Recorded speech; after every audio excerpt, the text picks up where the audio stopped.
Good afternoon, everyone, and thanks for tuning in to Kallipolis Radio. Today, I'll be reading another short story from Somerset, Maugham. This one's titled, The Romantic Young Lady. Thanks for listening. One of the many inconveniences of real life is that it seldom gives you a complete story. Some incident has excited your interest, the people who are concerned in it are the devil's own muddle, and you wonder what on earth will happen next. Well, generally, nothing happens. The inevitable catastrophe you foresaw wasn't so inevitable after all, and high tragedy, without any regard to artistic decency, dwindles into drawing-room comedy. Now, growing old has many disadvantages, but it has this compensation, among, let us admit, not a few others, that sometimes it gives you the opportunity of seeing what was the outcome of certain events you had witnessed long ago.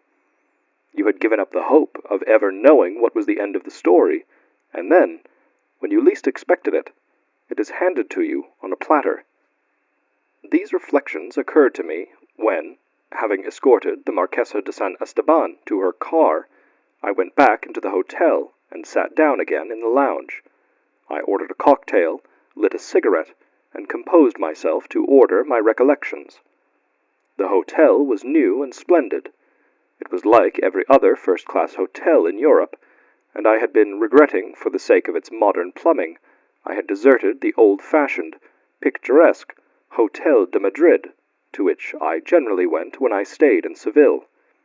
It was true that from my hotel I had a view of the noble river, the Guadalquivir, but that did not make up for the thé dansant that filled the bar lounge 2 or 3 days a week, with a fashionable crowd whose exuberant conversation almost drowned the strident din of a jazz orchestra. I had been out all of the afternoon, and coming in, found myself in the midst of a seething mob. I went to the desk and asked for my key, so that I might go straight up to my room. But the porter, handing it to me, said that a lady had been asking for me. For me? She wants to see you very much. It's the Marquesa de San Esteban. I knew no one of that name. It must be some mistake. As I said the words, looking rather vaguely around, a lady came up to me with outstretched hands and a bright smile on her lips. To the best of my knowledge, I had never seen her before in my life. She seized my hands, both of them, and shook them warmly. She spoke in fluent French. How very nice to see you again after all these years. I saw by the paper that you were staying here, and I said to myself, I must look him up. How many years is it since we danced together? I daren't think. Do you still dance? I do, and I'm a grandmother. I'm fat, of course. I don't care, and it keeps me from getting fatter. She talked with such a rush that it took my breath away to listen to her. She was a stout, more than middle-aged woman, very much made up, with dark red hair, obviously dyed, cut short, and she was dressed in the height of Parisian fashion, which never suits Spanish women very well. But she had a gay, fruity laugh that made you feel you wanted to laugh too. It was quite obvious that she thoroughly enjoyed life. She was a fine figure of a woman, and I could well believe that in youth she had been beautiful. But I could not place her. Come and drink a glass of champagne with me, and we'll talk of old times. Or will you have a cocktail? Our dear old Seville has changed, you see. Thé dansants and cocktails. It's just like Paris and London now. We've caught up. We're civilized people. She led me to a table near the space where they were dancing, and we sat down. I could not go on pretending that I was at ease. I thought I should only get into a fearful mess. It's terribly stupid of me, I'm afraid, I said. But I don't seem to remember ever having known anyone of your name in the old days of Seville. San Esteban, she interrupted before I could go on. Naturally. My husband came from Salamanca. He was in the diplomatic service. I'm a widow. You knew me as Pilar Carrion. Of course, having my hair red changes me a little, but otherwise I don't think I've altered all that much. Not at all, I said quickly. It was only the name that bothered me. Of course, now I remembered her, but I was concerned at the moment only with the effort to conceal from her the mingled consternation and amusement that filled me, as I realized that the Pilar Carrion I had danced with at the Countess de Marbella's parties and at the fair had turned into this stout, flaunting dowager. I could not get over it, but I had to watch my step. I wondered if she knew how well I recollected the story that had shaken Seville to its foundations, and I was glad when, after she had finally bidden me an effusive farewell, I was able to recall it at ease. In those days, 40 years ago, Seville had not become a prosperous commercial city. It had quiet, white streets, paved with cobbles, with a multitude of churches on the belfries of which storks built their nests. Bullfighters, students, and loungers sauntered in the sierpes all day long. Life was easy. This, of course, was before the time of the motor car, and the Sevillan would live in penury, practicing every possible economy, just in order to have a carriage. For this luxury he was willing to sacrifice the necessities of life. Everyone who had any claim to gentility drove up and down the Delicias, the park-like gardens by the Guadalquivir. Every blessed afternoon from 5 until 7, you saw carriages of all sorts, from fashionable London Victorias to old broken-down shays that seemed as though they would fall to pieces, magnificent horses and wretched hacks whose tragic end in the bull-ring was near at hand. But there was one equipage that could not fail to attract the stranger's attention. It was a Victoria, very smart and new, drawn by 2 beautiful mules, and the coachman and the footman wore the national costume of Andalusia in pale grey. It was the most splendid turnout that Seville had ever known, and it belonged to the Countess de Marbella. She was a Frenchwoman married to a Spaniard who had enthusiastically adopted the manners and customs of her husband's country, but with a Parisian elegance that gave them a peculiar distinction. The rest of the carriages went at a snail's pace, so that their occupants could see and be seen, but the Countess, behind her mules, dashed up between the 2 crawling lines at a fast trot, went to the end of the Delicias, and back twice, and then drove away. The proceeding savored somewhat of royalty. When you looked at her gracefully seated in that swift Victoria, her head handsomely poised, her hair of too brilliant a gold to be natural, you did not wonder that her French vivacity and determination had given her the position that she held. She made the fashion. Her decrees were law.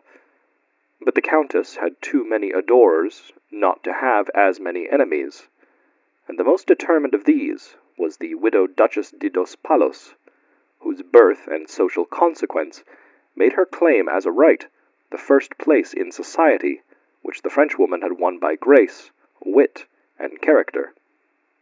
Now, the Duchess had an only daughter. This was Donna Pilar. She was 20 when I first knew her, and she was very beautiful. She had magnificent eyes, and a skin that, however hard you tried to find a less hackneyed way to describe it, you could only call peach-like. She was very slim, rather tall for a Spanish girl, with a red mouth and dazzlingly white teeth. She wore her abundant, shining black hair dressed very elaborately in the Spanish style of the period. She was infinitely alluring. The fire in her black eyes, the warmth of her smile, the seductiveness of her movements, suggested so much passion that it really wasn't quite fair. She belonged to the generation which was straining to break the old conventions that had kept the Spanish girl of good family hidden away until it was time for her to be married. I often played tennis with her, and I used to dance with her at the Countess de Marbella's parties. The Duchess considered the Frenchwoman's parties, with champagne and a sit-down supper, ostentatious, and when she opened her own great house to society, which was only twice a year, it was to give them lemonade and biscuits. But she bred fighting bulls, as her husband had done, and on the occasions when the young bulls were tried out, she gave picnic luncheons, to which her friends were asked, very gay and informal, but with a sort of feudal state, which fascinated my romantic imagination. Once, when the Duchess's bulls were to fight at a corrida in Seville, I rode in with them at night as one of the men escorting Donna Pilar, dressed in a costume that reminded one of a picture by Goya, who headed the cavalcade. It was a charming experience to ride through the night on those prancing Andalusian horses, with the 6 bulls surrounded by oxen, thundering along behind. A good many men, rich or noble, sometimes both, had asked Donna Pilar's hand in marriage, but, notwithstanding her mother's remonstrances, she had refused them. The Duchess had been married at 15, and it seemed to her really indecent that her daughter at 20 should be single still. The Duchess asked her what she was waiting for. It was absurd to be too difficult. It was her duty to marry. But Pilar was stubborn. She found reasons to reject every one of her suitors. Then the truth came out. During the daily drives in the Delicias, which the Duchess, accompanied by her daughter, took in a great old-fashioned landau, they passed the Countess as she was twice swiftly driven up and down the promenade. The ladies were on such bad terms that they pretended not to see one another. But Pilar could not keep her eyes off that smart carriage and the 2 beautiful grey mules, and, not wishing to catch the Countess's somewhat ironic glance, her own fell on the coachman who drove her.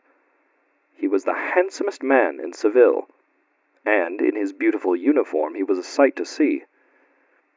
Of course, no one knew exactly what happened, but apparently the more that Pilar looked at the coachman, the more she liked the look of him, and somehow or other, for all this part of the story remained a mystery, the pair met. In Spain, the classes are strangely mingled, and the butler may have in his veins much nobler blood than the master. Pilar learnt, not, I think, without satisfaction, that the coachman belonged to the ancient family of Leon, than which there is none in Andalusia more distinguished, and really, so far as birth went, there was little to choose between them. Only her life had been passed in a ducal mansion, which fate had forced him to earn his living on the box of a Victoria. Neither could regret this, since only in that exalted place could he have attracted the attention of the most difficult young woman in Seville. They fell madly in love with one another. It so happened just then a young man called the Marquis de San Esteban, whom they had met at San Sebastian the summer before, wrote to the Duchess and asked for Pilar's hand in marriage. He was extremely eligible, and the 2 families had formed alliances from time to time, ever since the reign of Philip II. The Duchess was determined not to stand any more nonsense, and when she told Pilar of the proposal, added that she had shilly-shallied long enough. She must either marry him, or she should go into a convent. "I'm not going to do either the one or the other," said Pilar. "What are you going to do, then? I have given you a home long enough." "I'm going to marry José Leon." "Who is he?" Pilar hesitated for a moment, and it is indeed to be hoped, that she blushed a little. "He's the Countess's coachman." "What Countess?" "The Countess de Marbella." I remembered the Duchess well, and I am sure that when roused she stuck a little. She raged, she implored, she cried, she argued. There was a terrific scene. People said that she slapped her daughter and pulled her hair. But I have an impression that Pilar, in such a pass, was capable of hitting back. She repeated that she loved José Leon and he loved her. She was determined to marry him. The Duchess called a family council. The matter was put before them, and it was decided that to save them all from the disgrace, Pilar should be taken away to the country and kept there until she had recovered from her infatuation. Pilar got wind of the scheme and put a stop to it by slipping out of the window of her room one night when everyone was asleep, and going to live with her lover's parents. They were respectable persons who inhabited a small apartment on the unfashionable side of the Guadalquivir, in the quarter called Triana.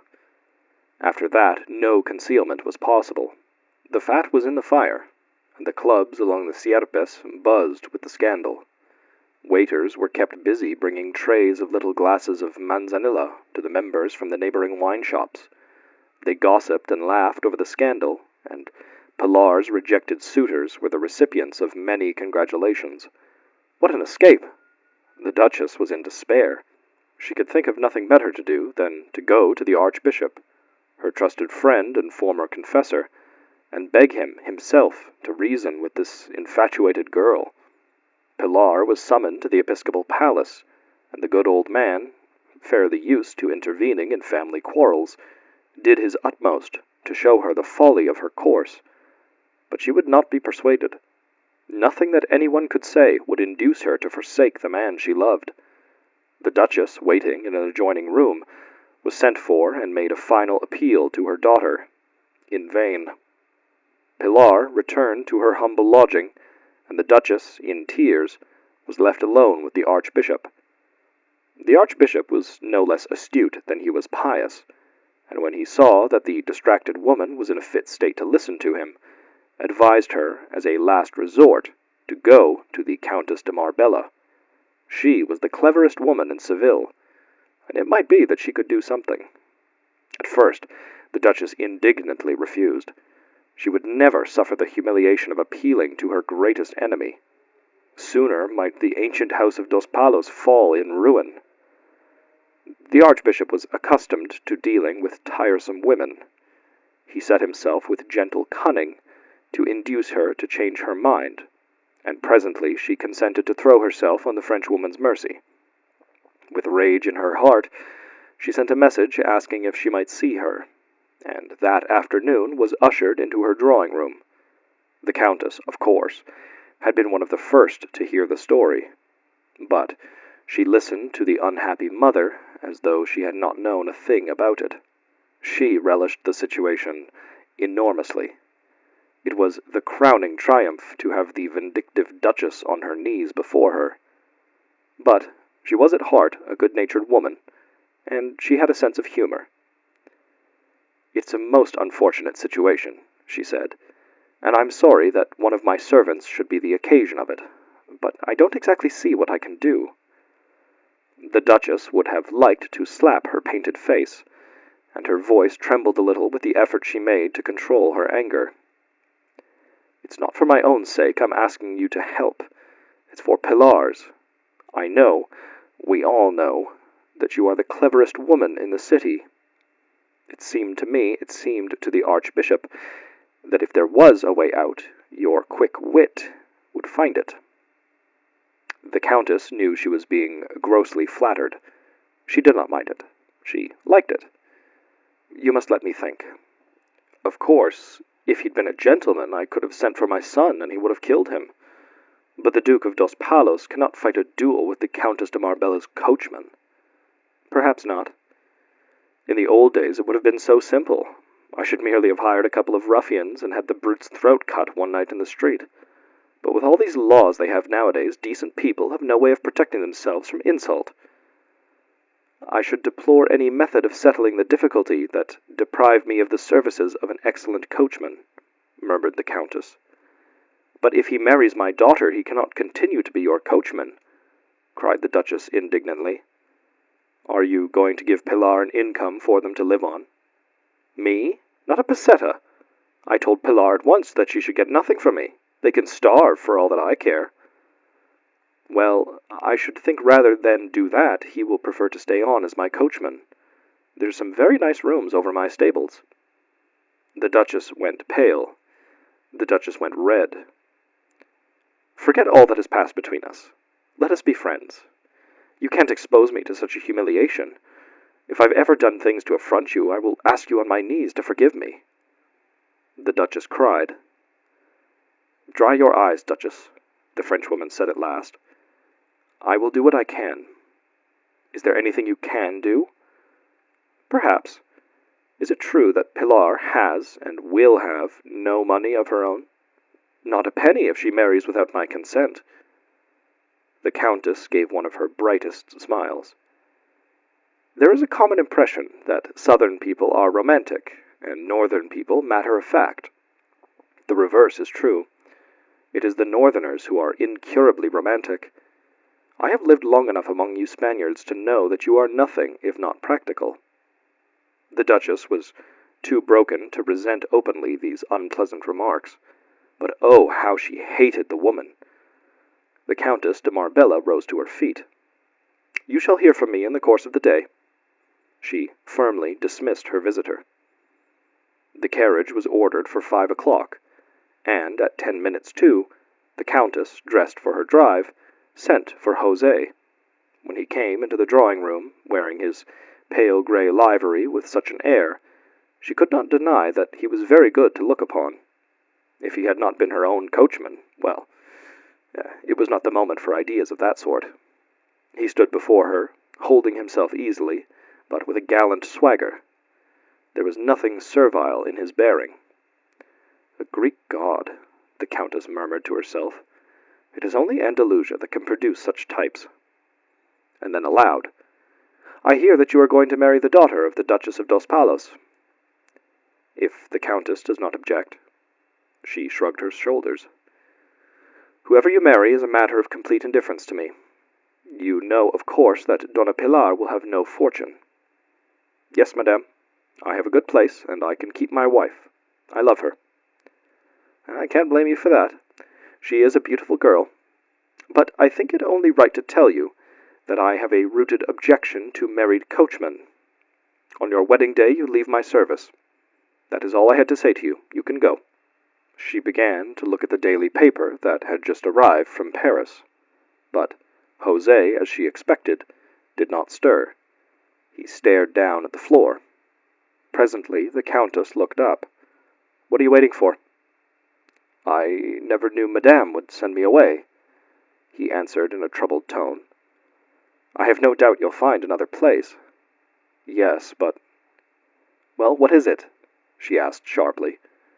He sighed miserably. "There's not a pair of mules in the whole of Spain to come up to ours. They're almost human beings. They understand every word I say to him." The Countess gave him a smile that would have turned the head of anyone who was not madly in love already. "I'm afraid you must choose between me and your betrothed." He shifted from one foot to the other. He put his hand to his pocket and to get himself a cigarette, but then, remembering where he was, restrained the gesture. He glanced at the Countess, and that peculiar shrewd smile came over his face, which those who have lived in Andalusia know so well. "In that case, I can't hesitate. Pilar must see this alters my position entirely. One can get a wife any day of the week, but a place like this is found only once in a lifetime. I'd be a fool to throw it up for a woman." That was the end of the adventure. José Leon continued to drive the Countess de Marbella, but she noticed that when they sped up and down the Delicias, that thenceforward as many eyes were turned on her handsome coachman as on her latest hat. And a year later, Pilar married the Marquis de San Esteban.